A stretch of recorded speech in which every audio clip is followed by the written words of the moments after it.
In the West, we at least for the past decade, we always predicted that the Chinese and Russians would start to fight over Central Asia, but they don't. They attempt to accommodate each other's interests. No one is seeking hegemony, and thus they can avoid the zero-sum approach to security. I think the United States have tried everything now. They did a lot to sabotage China's technological industries, with the chip bans.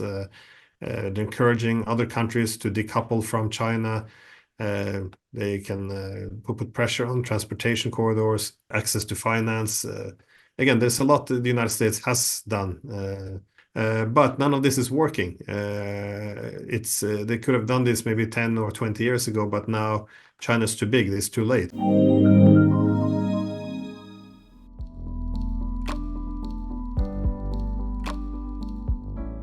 The big change for Russia came in 2014. And there was two things that happened. One, the Greater Europe initiative they had died, and also an alternative Eurasian format emerged. So it's important to realize that for the past 300 years, since Peter the Great, Russia always looked towards the West for modernization, also since the early 18th century. In the West is where the main technologies were. The West also dominated the seas, as where the main transportation corridors are, which can physically connect the world. Also, this was the area of financial connectivity of the world, so they had everything. This is why Russia's integration into an international economic system, pursuing prosperity and modernity, always meant to Europeanize Russia, to make it more European. Now, there's always been some concerns about this, especially those who read Dostoevsky, all these 19th century scholars arguing that perhaps Russia should look more towards the East. Anyways, after the Cold War, Russia continued this tradition of looking to the West. They wanted to make peace with the West. They wanted to modernize their economies. So they began to then pursue these very pro-Western policies. However, what they found out was that this Greater Europe was denied. That's what NATO expansion represented, that we were going to create a Europe without Russia. And a Europe without Russia quickly became a Europe against Russia, simply because we then had to compete over where the new dividing lines would be instead of removing them. So the problems always built up. And in 2014, this is when everything broke, because until then, many people in Russia thought, well, perhaps we can have an incremental integration with the West. But when the West toppled the government in Ukraine, this was the clear signal that Ukraine would not be a bridge, but it would be a front line.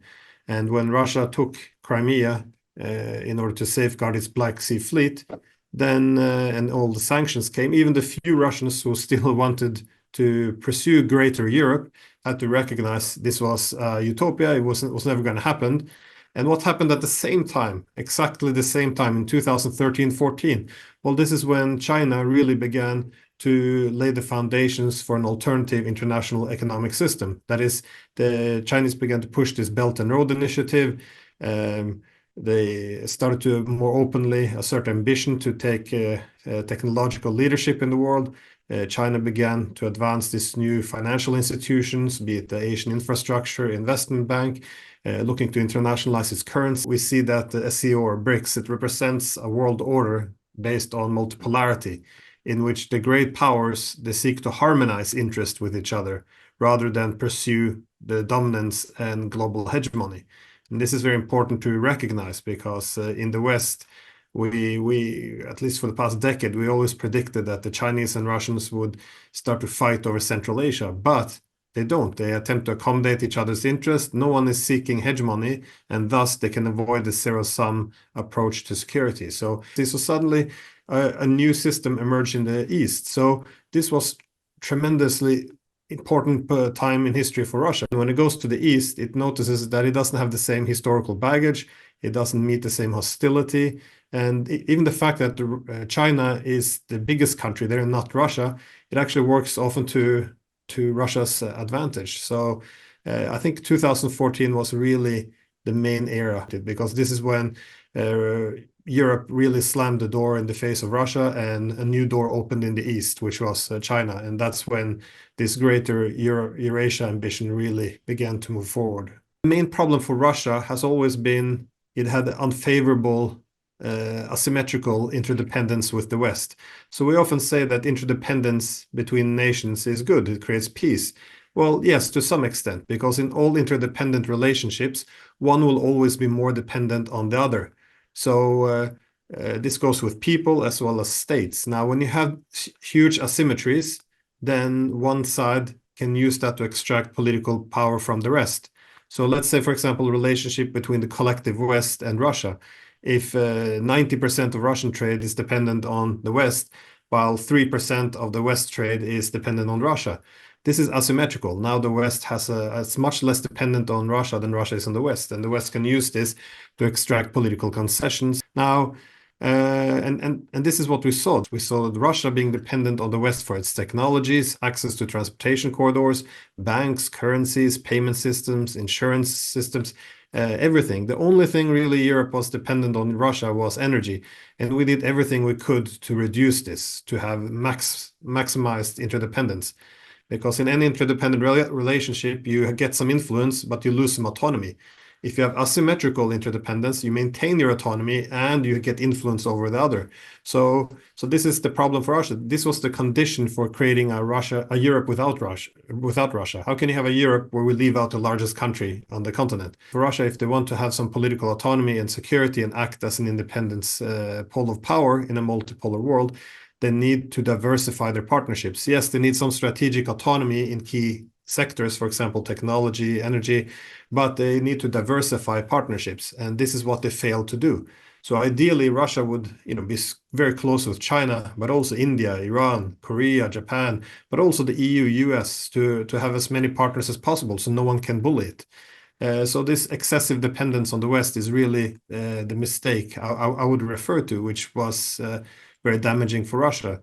What I argued is that the Russians will be somewhat concerned not to recreate this in the East. In other words, Russia's pivot to the East can't simply become a pivot to China. Why? Well, because China is much more powerful, at least economically, than Russia. So it doesn't want to get stuck in a partnership where, again, 95% of its trade is dependent on China, and 2% of Chinese trade is dependent on Russia, because that would be a very uneven relationship. So this means Russia really has to diversify its partnerships. Yeah? So not just integrate with China, but also look a bit to India, Iran, Korea, and also the rest of the world. And what has been a very pleasant experience for the Russians is that China is okay with it. They're not sabotaging it. And this is something new to the Russians, because whenever Western countries have deal with Ukraine, Central Asia, Turkey, Armenia, a key objective is always to decouple them from the Russians, to sever ties between them. The Chinese have never done this, and part of the reason is because China is happy with the multipolar system. If China wanted to recreate a Chinese hegemony to replace an American one, they would have tried to cut Russia's tie from other states and made it subordinate. But it's not doing this, and this is what is very reassuring to the Russians, and this is also an indicator why we're seeing a multipolar system emerge, where yes, China is the leading state, but it's not seeking to dominate others. I wrote this book a decade ago. It's Russia's Geoeconomic Strategy for Greater Eurasia, where I kind of pointed out that this soft balancing has to be in place in order for the integration or Greater Eurasia to be durable. But at this moment, they're getting deeply involved with the Chinese partnership, and they're very comfortable with it because they can maintain their political autonomy. So again, 10 years ago, this book wasn't received that well. People said it's marriage of convenience. There's never going to be any de-dollarization. This was almost science fiction. But we see 10 years later now, this is the direction things are going, because states will seek what I call a balance of dependence. Well, it's also become a cliche that one hegemon or one leading power doesn't hand over the mantle peacefully to the next one. There's usually conflict. And I think the United States have tried everything now. They did a lot to sabotage China's technological industries, with the chip bans. They're encouraging other countries to decouple from China. They can put pressure on transportation corridors, access to finance. Again, there's a lot that the United States has done. But none of this is working. They could have done this maybe 10 or 20 years ago, but now China's too big. It's too late. So this is why the United States is now leaning towards militarizing the rivalry instead, and that's why it's important with a proxy. Well, it doesn't have to be Taiwan. It could also be Philippines because uh, it's great empires. They try not to fight with their own troops. Also, if you don't want to fight a huge great power like Russia or China with your own military, it will be devastating. They probably would lose, and it could escalate into nuclear war. So it's better to fight with proxies. And if you're going to fight the Russians, then obviously for them Ukraine would be the best proxy to fight. Now with the Chinese, you would use Taiwan or Philippines most likely, which is where the Americans are now sending their weapons, encouraging more antagonistic relationship with Beijing. This is what the direction the Americans are going. Under the One China principle, the Americans should limit themselves to economic and cultural ties to Taiwan. Instead, we're seeing now that they're sending their top politicians there, which is a breach. They're sending military trainers there, which is a breach. And they're step by step trying to dismantle it. So asking for more representation for Taiwan in international institutions such as the UN. So effectively beginning to give it the status of a sovereign country, which is not correct because our peace and stability with China is based on this principle that there is one China. Taiwan is a part of China. And if we try to abandon this, then there will be war. And it's not in China's interest to use military force against Taiwan. I think China is quite confidently sees as its economy grows, it will able to integrate Taiwan more through peaceful means, economic connectivity. Waiting for a more favorable government perhaps. So the only reason why I think China would use military force is if the Americans are pushing for Taiwan secession. I think that's the red line for China.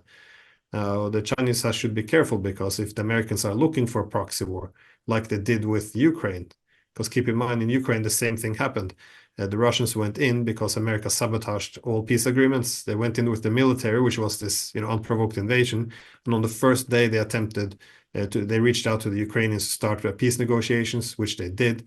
And then the Americans came and sabotaged it because they wanted a war and they chose a war. And this is why one should be careful not to walk into a similar trap over Taiwan. But China and Russia have different relationship with Washington over the past 30 years because China had a more favorable position. The Russians, they had a military bloc gradually expanding on their border. They were never offered a status quo. Instead, they had to see NATO march slowly on its borders with the repercussions being quite predictable. So this often made it necessary for Russia to punch above its weight, to really flex its muscles beyond even what it had the capability to match with action. Now, China was a bit of the opposite. Favorable, there was no military bloc marching on its borders. It tried to not create any waves. So what's also called a peaceful rise, just try not to create too much draw too much attention to itself, which would make the American empire strike against China, try to knock it down. So this is why we saw the different paths by the Chinese and the Russians. But now, of course, China's become too powerful for America's comfort. So now they kind of have to come out of the closet as well and start to push back, which is what we're seeing.